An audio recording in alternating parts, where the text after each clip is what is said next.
Well, welcome to Smart Living. I am excited to be interviewing Shahe, and you have to pronounce your last name for me. Koulloukian. Koulloukian. Okay. Yes. When you see it, you're like, what? Yeah, How do you say it like that? A lot of people think it's Hawaiian. I'm like, no, it's Armenian. Yes, it's Armenian. Yeah. And so the reason why we're here with Shahe is because he is the owner of Mazvo Auto Car Care, which is over on 7th Street in Camelback, right next door to Xavier College Yeah, Preparatory, actually right? just about 100 feet south of Highland. Yeah, you've been there like forever. 28 years. 28 years. Yes. So we originally met because, as you know, I've partnered with the Better Business Bureau to talk about businesses that are accredited and are doing ethical business, and that's how we met. Yes. But through that meeting, I'm like, oh my goodness, this man is fascinating. So he owns this car repair car.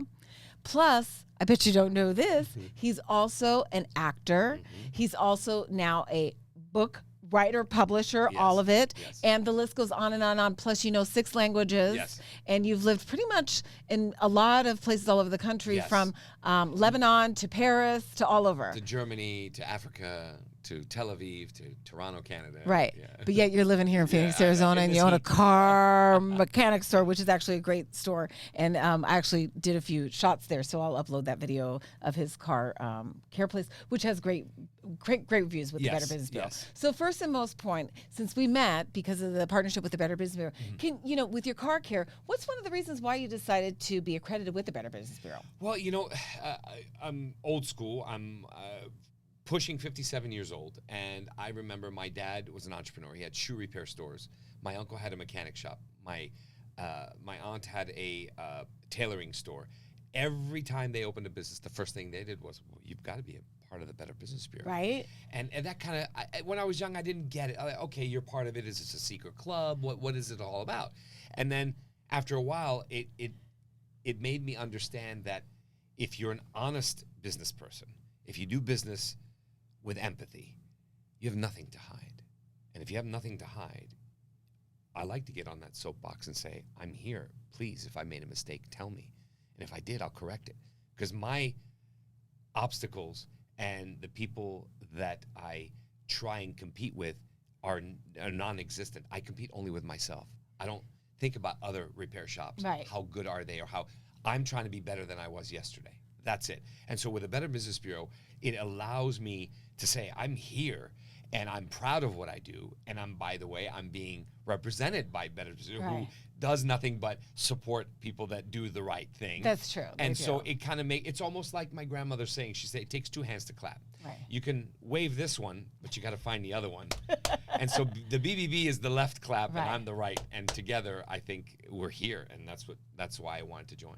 Well, I'm glad you're with the BBB because I got to meet you and I got to actually go to your shop and see how you do business. So let's talk a little about the auto care, and then I want to talk about your career and all that other stuff. Sure. So with Mazvo, you guys pretty much repair any type of cars? Yeah, we repair pretty much everything.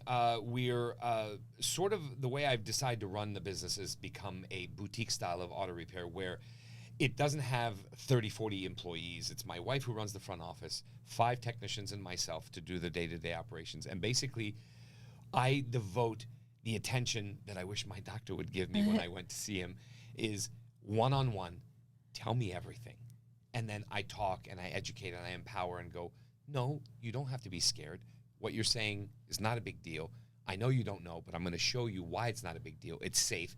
And because of that, the influx of people, the referrals that have come in, some people have said jokingly with a compliment, you're the Mayo Clinic of the auto. when people have the emotional roller coaster of I'm confused, I don't know, this guy's telling me the truth. I went to 5 places. 1 guy said yes, 2 guys said no, another guy said no. I really just want to know. I'm confused, and I'm the last resort they come to. So, and they get the straight facts because I empower. Right. That's yes. Because I actually hung at a shop, and I do hear how you interact with people, and you absolutely do educate people. As a matter of fact, you might educate them a little bit too much. Yes, exactly. Where they're like, I'm bored, I don't want to know. I'm like, no, you need to know. Right. So for basic auto care, you're a great place to go. You've got a good reputation in the Valley. You've been around for 28 years. That's fantastic. So how do you go from acting in movies, which, by the way, you do have an IMDb page. Like, you're a Correct, legit yeah. actor. That I And am, you yeah. starred in movies. Like, Yeah. I saw, like, some of the movies that you starred in. Like, there was 3 particularly that came up. One actually had really good ratings. It got, like, a 7.8. And then the other one was here. Yeah, in Gilbert or something? Durant's Never Closes. It was about the Durant Steakhouse. Oh, okay. Yeah. Yeah. And then the other one, wasn't that shot in Gilbert or something? Yeah, there was one shot in Gilbert. Right. And another one was in Los Angeles. And I've done a couple of shorts, a couple of music videos, and I was on Discovery Channel where they do the reenactment of the killer who stole checks, and then you've seen that, the reenactment. Right. So I've done a couple of those for national television. So explain this to me Yeah. from an outsider. Yeah. How do you own auto repair shop and act? I mean, like, how did you get into acting? Basically, what it started with. The backstory is that when I was 13 years old, for a small stint, I worked at my uncle's garage, who had a mechanic shop. And so it was one of those, my dad had this great etiquette about life. He'd say, everything you do in life that gives you experience is a bracelet on your hand. And so the first bracelet he gave me was he taught me the cobbler trade. He's a cobbler by trade, 4 generations. He taught me how to cobble shoes. His dream was I was going to be a cobbler. It didn't take. I learned it because it's my dad. He made me learn it, but it didn't work. So then he said, all right, you're going to go to your uncle's shop and you're going to learn to be a mechanic. All right. So this is 13 years old. So I did that a little bit. And then in the beginning, I was bored and I didn't like my hands being so dirty and so on. He's like, all right, so now what we're going to do is you're going to go to my friend who's a jeweler and you're going to learn how to do diamond setting, jewelry repair, casting. Okay. Did that. Then, all right, now what you're going to do is go to my friend who owns a pizza shop and a cinnamon bun bakery. He's specializing in cinnamon buns. You're going to learn how to do that. Right. So I went and did that. So basically, long story short, I have these bracelets on my hand. And he said, anytime you get bored, you can go to another bracelet and still have food on your table. Old school mentality. Okay. Okay, Dad, gotcha.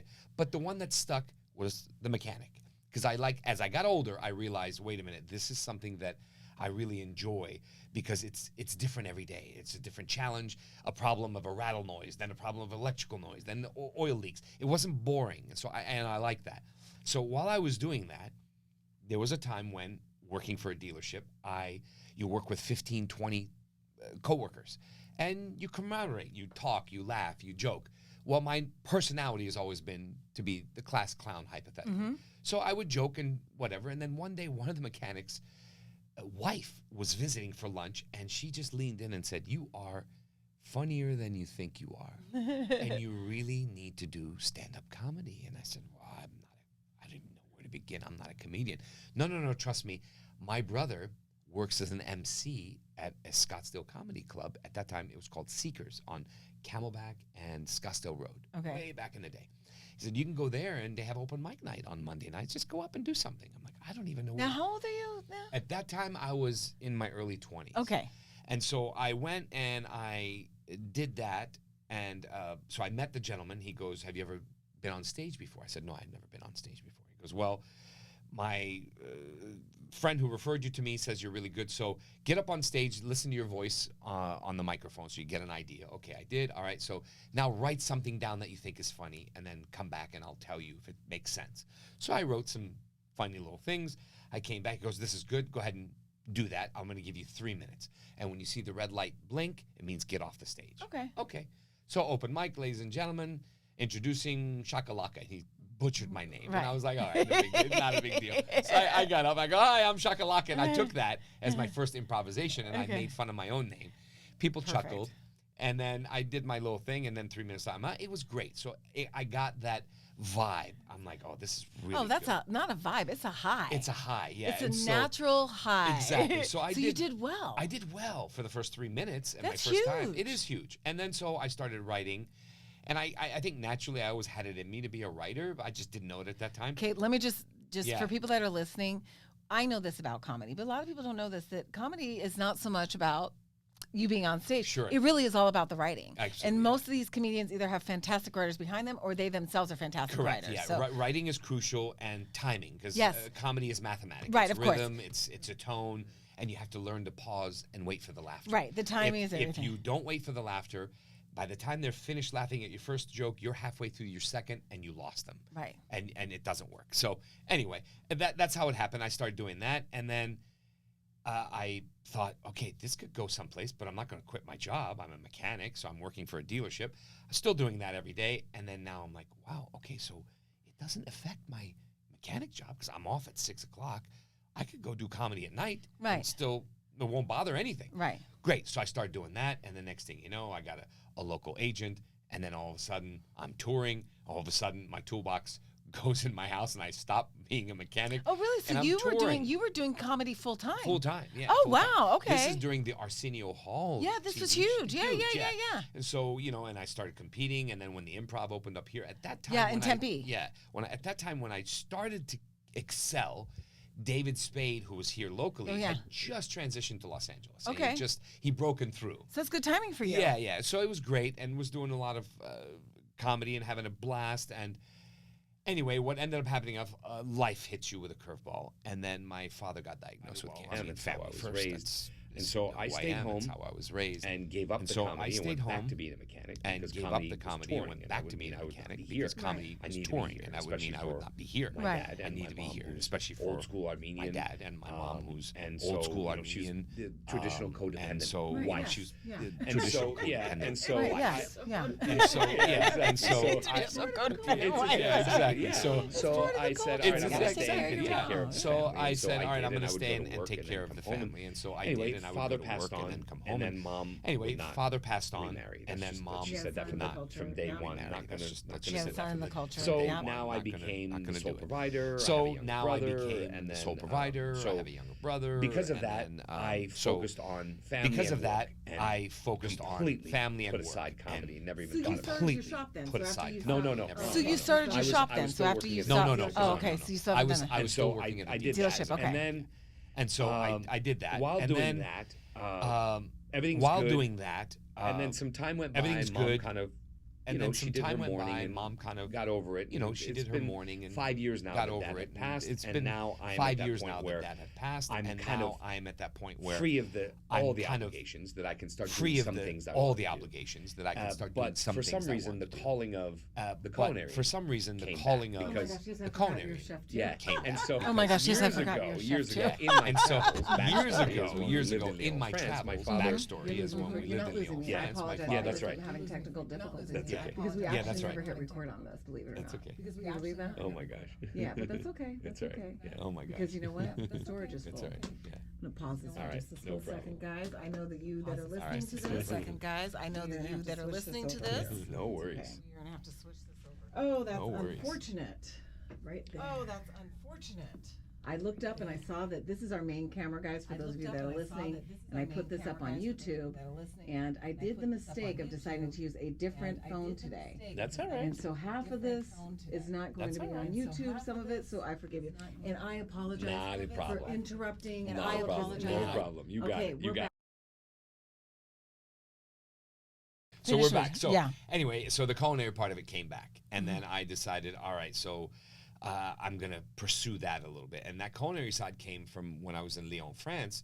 I had tutors, and so I wouldn't go to school because we didn't know. My dad didn't know how long we were going to stay in each country we moved to, and so I had tutors. The tutors would do the studies, and then I'm free to do whatever I want. And so my dad would, old school, like, you can't just sit around and do nothing. You have to do so. He grabbed my hand and walked me around the corner to a bistro and handed me to a chef and said, put him to work. And so they gave me a knife, gave me green beans, Brussels sprouts, onions, potatoes. And I was sitting there cleaning and doing whatever I have to do. And next thing you know, they're making me make bouillabaisse. Next thing you know, I'm mixing things and marinating So that's things. where the interest came. The interest came from that. And that kind of got paused as I traveled. After leaving Lyon, we went to Hanover, Germany, and then from Germany ended up in Kano, Nigeria, Africa. So you're really young then. Very young, yeah. Okay. Between 7 and 16 years old, this whole gap of this story is. And so up until being a mechanic and working in my early 20s.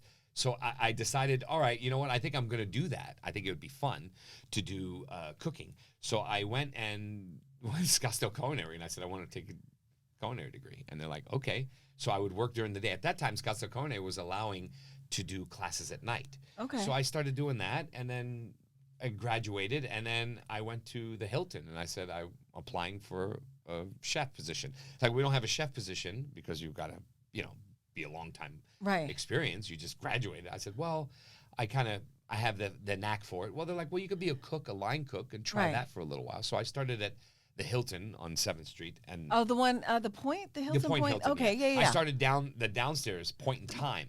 Oh, Not- yeah. not- Okay, because yeah. I'm like, that's a beautiful It is. restaurant. So I started in Point in Time until they saw that I can do what I can do. And then I ended up being with a sous chef and moved up to ATN's different point of view, which is Okay. America. Oh, So- wow. So then I went up top and worked there for a little while. Then again came summer. And summer was like, hey, it's too hot.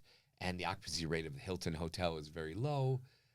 Why don't you just take some time off? And I'm like, well, how do I earn a living? Yeah. It's usually not their like, problem, well, is it? we don't even do brunch anymore Yeah. because it's not, Easter or Mother's Day Yeah. or whatever. So I thought, all right, that toolbox, it's coming back out. Again, my dad's bracelet, the bracelet. Okay, I'm going to this bracelet now. Okay. So went back to being a mechanic and back at the dealership working and continued doing that. So your dad gave you a lot of exposure. He did. And then so at that time, while I was working at the dealership, the politics of working at a dealership, a lot of years, a lot of stuff, I just started feeling horrible that the dealership's mentality was just about money, sell, sell, sell. And it was hard. How do you convince someone there's a ketchup stain on this white table when there's not even ketchup in the room? Right. So I couldn't do that. So you want to have a little bit of integrity. And so I thought I got to do this my way. Right. So I won't ask you the name of the dealership, which is what I was about to ask you, but I won't do that. And so I decided to open up my own shop. And so I did. And then as I opened my shop 28 years ago, Mazvo, and started working, and just from the beginning, it was just more about, hi, I'm here. Hold on. What brought you here to me today? Well, I'm Daphne, and my friend Joanne told me to come see you. Wonderful. Daphne, how long have you owned your car? 5 years. Got it. So in the 5 years, Daphne, who's been taking care of your car? Instead of the predatorial, come on in, let's go. Oh, I'll fix it for you. I want to know, first, were you referred? Second, what made you upset at your regular guy? Did he cheat you? Did you misunderstand? I need to know. Not because I'm going to do it differently, but I need to know. And I'm going to tell you, in the last 28 years, I can comfortably say I've talked probably 15 or 16 new clients that came in through my door, and after an hour consultation, made them go back to their original mechanic. Oh, really? Yeah. Because you just want to make sure that they got it right, or because it was a misunderstanding. I'll take new business. Who says no to business? But I don't want it that way. yeah.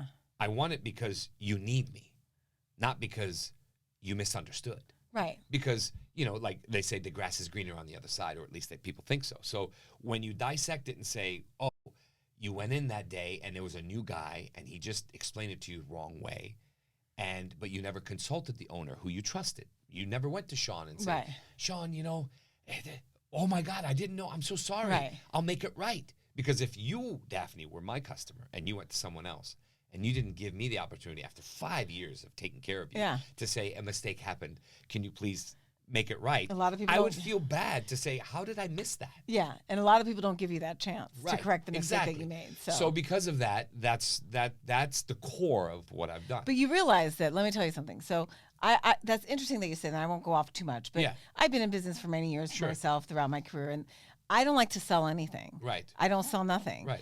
If you come to me and you need information, I'm Sure. going to sell you what my services are, but I'm not selling you on Right. anything, which is what I hear you're saying. Correct. It's like, you're like, okay, I'm providing this. I'm but, solving. Right, Yeah, exactly. yeah. But let me tell you, if that person goes back to that other auto mechanic shop and experiences the same thing or same Yes. misunderstanding, then you've just won a loyal customer for the rest of your... Yeah, and that's when they come back Yeah, and say, that's I smart went, business I move. did what you said, Yeah. and they said, go away. Sorry.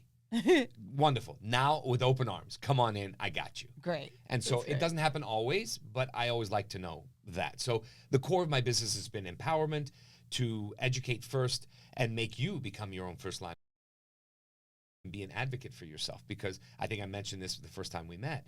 If you've owned your car for 3 or 5 or more years and you say, I got ripped off, I'm sorry, but it's your fault. Yeah, you did tell me that. It's your fault. Because the information is there. Right. But we succumb to inconvenience. Or, yeah, and ignorance is bliss too sometimes inconvenient. also. I can't tell you how many people I've said, well, Mark, you've got the owner's Yeah, manual. but that's the thing, and we talked about that.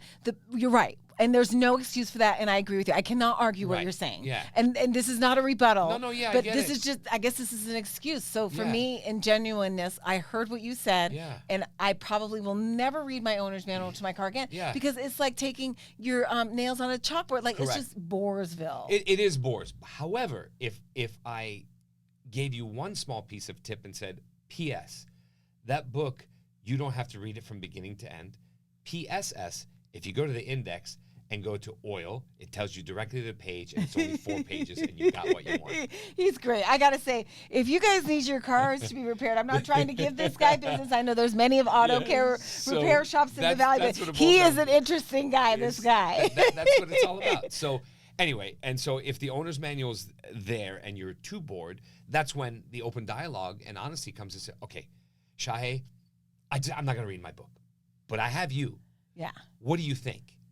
That's what I'm here for. No problem. I'll guide you over the phone. I have no problem with that. And after one guidance, after two guidance, eventually you get into the habit of going, you know what? I should just open that book and just go right or to either it. I might just do the Or whole Google it, or whatever the case may be. And that's also an unfortunate thing too, that a lot of people come in and I scold and say, you don't go to the doctor and say, how much for a kidney transplant? Because you don't know you need a kidney. Google took you down the road of you need a kidney, the rabbit hole of, oh my gosh, it's this and this is coming and it's the worst. Go in and say, I think I have a problem with my brakes. They're Right. squeaking. Versus, how much for brakes? Well, but yes, and I agree with you 100% on that. That's really not the right way to go at it. I agree, but you're right. But from a consumer standpoint, it's like you feel like you already know what the issue is, and you're Right. just like, how much is this going to hurt? And that's the mistake, because you don't know what's Right, going on. exactly. That's But just it. the cost of finding out also costs money now too, because they have to hook it up to the well, computer. yeah, I'm just, yeah, I'm I just get saying. it, but Because I again- am cheap. I'm the smart shopper. Well, yeah, but at the same time too, though, any honest repair shop, and I know many that will just say, hey, look, if it's brakes, it'll be this much.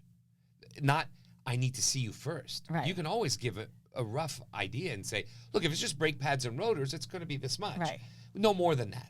Once you know, but, well, there's no way for me to know. You need to bring it in. Right. That's saying, well, I need to, Right. I understand you that. know, I understand that part of it you can, overcome. Right, and Yeah. usually in the repair they will include that. Yeah, The yeah. the troubleshooting. They will Sure. include that if you do the repair. So I mean, Correct. I think that's fair. Yeah. And I don't think that people should be troubleshooting for free, because they're just going to take that and maybe take it to another place. Correct. So that Oh, I yeah, have yeah. no problem Absolutely. paying for estimates as Yeah. long as they're within reason. Yeah, and not Isn't only that that, wrong? but there's a lot of shops that will just say, look, it's this much to troubleshoot it, and plus what you're going to. I don't have, my shop's always been, look, if you came in and you wanted it done, I say thank you for the business. I waive that fee I would have charged you to diagnose it, and say, well, just do the repair, because I Right. gave you an estimate. You said yes.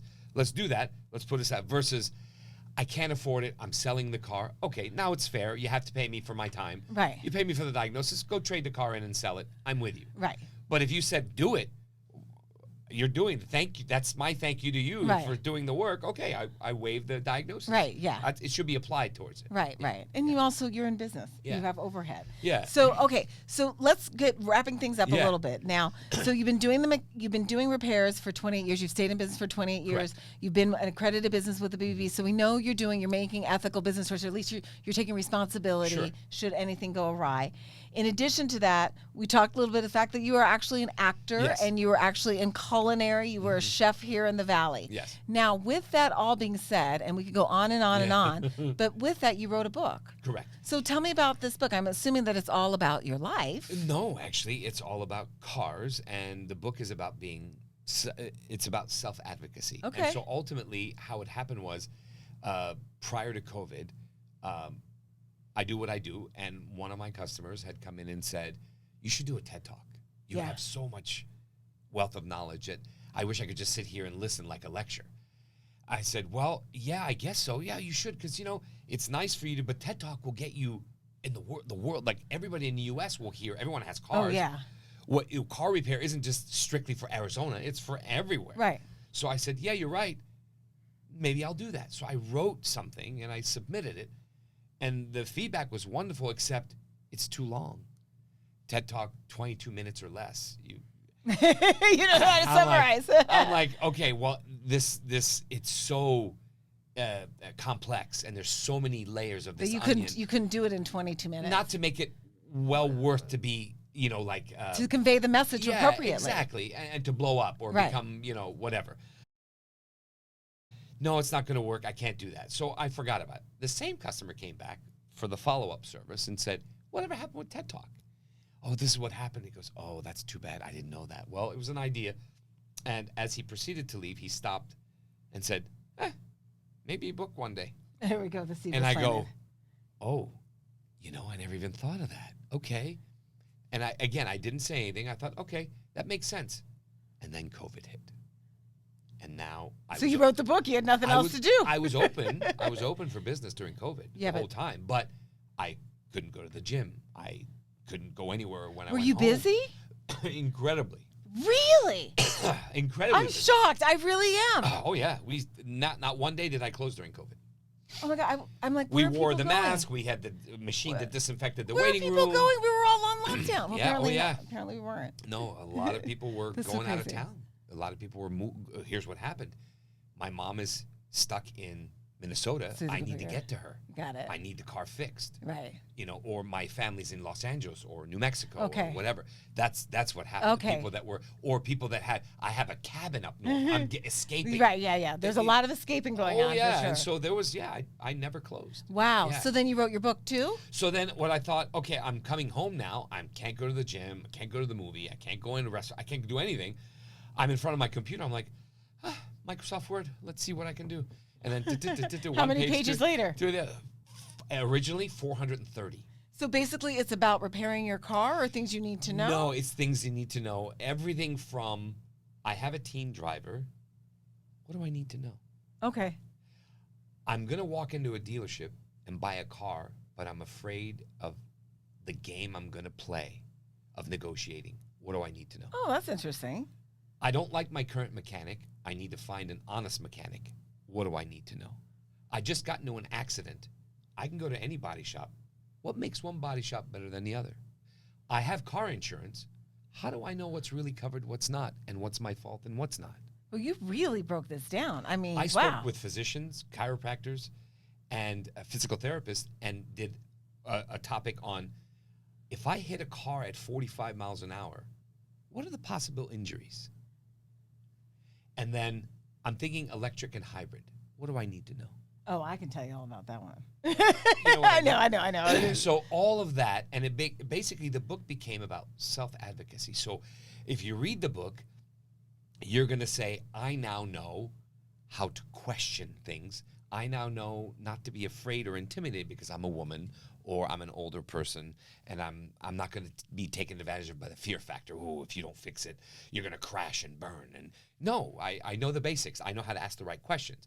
If I go to the dealership and I hear this lingo of trying to shuck and jive and do the dance of sales, no, I already know this particular dance you're doing is called this trick, and this particular dance you're doing is called that trick.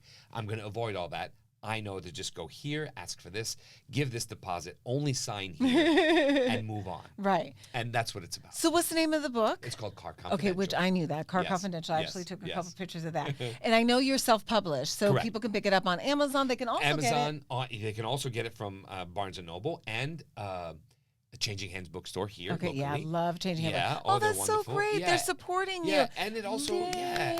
ended up going to Harvard Law School bookstore. Oh, yes, you did mention that so- too. That's pretty big. That's pretty big. So Wow, yeah. you are. So what's the next thing you're going to do? By I the don't way? know. Oh, actually, no, I do know. I take that back. I am currently working on my own podcast. Oh, jeez. Well, I hope to be a guest on your Yes, podcast. you will. I don't know and- how interesting I'm going to Yeah, be, but it's going to be. We're going to do probably the first 8 episodes in Los Angeles. I have a friend of mine back to the whole film industry and acting. He's one of the folks that works for one of the well-known TV shows in Los Angeles. He's an editor-producer. And he said, look, I believe in everything Shahe. So you come out here. I've got the studio set Oh, up. that's We're so going to great. design it. We're going to shoot it. We'll come down. So I'll be flying out probably end of this month for about 5-6 weekends in a row, Saturday, Sunday, and just shoot it all. And then But what's the podcast going to be about? What's the topic? Car Confidential is going to be basically Oh, so it's about the book. it's a about the spin-off of book, but it's all about the self-advocacy so where great. we're going to talk about probably 3 episodes per chapter. That's so topical. So every chapter is going to have probably 3 episodes for that chapter. And I have 28 chapters. Oh my gosh, that's so great. So, we just shoot it, edit it, and put it on, and then see what happens. And then, of course, after the first 5-6 episodes, we're going to have guests and people in the auto industry, people, whether it's in the oil business or people that are manufacturers or engineers for electric cars. Well, people that are going to have an effect on their opinion to dot the I's and cross the T's, to put this all together to say, okay, your book is nice and it has the information, but here we're going to hear it right from the guy's mouth who engineers and designs this. It'll be great. You're perfect for this because you know what? You also understand what it is to be in front of the camera. You're very charismatic. You have a great voice. You being on a podcast, plus with all the knowledge you have, that makes total sense. And it's going to be successful because anything that you do is successful. I think you've got your eye on the radar. You've got it all. We've already met a couple. This is the second time we've met, and I get the same vibe from you. So I'm going to wrap this up. Yes. Shahe, thank you so much for taking time out of your incredibly busy day Thank you. to come here, share a little bit about your story. And, this podcast could have lasted 2 hours with you. Absolutely, yes. For sure. And I also appreciate the Better Business Bureau allowing us to use the podcast studio to host this. And thank you for doing good business in the Valley and being honest. It's called Mazvo Auto Care Center. Yes. It is on 7th Street in Highland, just like a smidge. South of Highland. I'm sorry, south of Highland. Thank you. On the west side. Yes. You can't miss it. Yes. It's a cute little building there. And I will have all the information because I'll write a little blog article on my website at smartshopperdaphne.com. And if you excuse me for just 1 second, I do one thing when I finish all my stuff. I look at the camera and I say, I'm Daphne Monroe, your smart shopper. I'll hear you guys next time. Thanks.